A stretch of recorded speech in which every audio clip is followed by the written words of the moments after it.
de tristeza, nosso lar se transformou. Hoje eu vivo na incerteza, minha alegria acabou. O vento apagou seu rastro, parecendo que os astros pressentiram meu problema.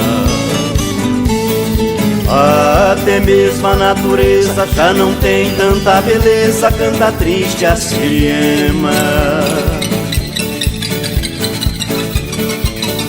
Os móveis empoeirados, nunca mais ninguém mexeu. No travesseiro molhado eu sinto o cheirinho seu. Nosso jardim colorido ficou no tempo esquecido, sem carinho foi desfeito. Com um pranto que derramei, a samambaia eu molhei, ela morreu, não teve jeito.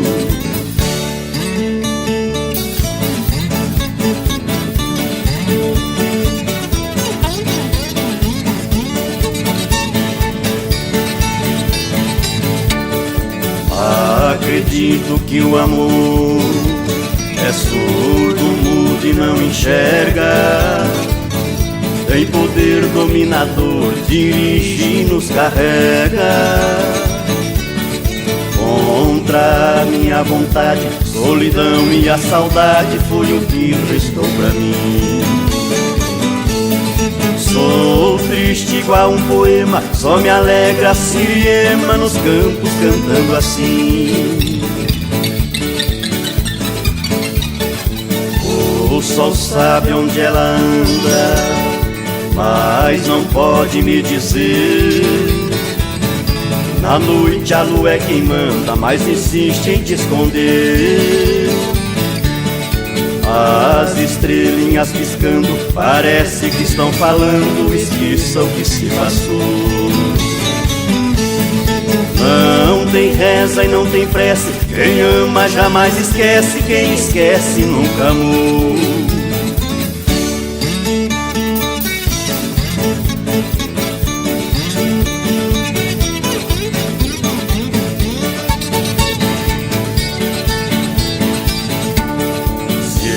Morrer apaixonado, sozinho não vou pro céu.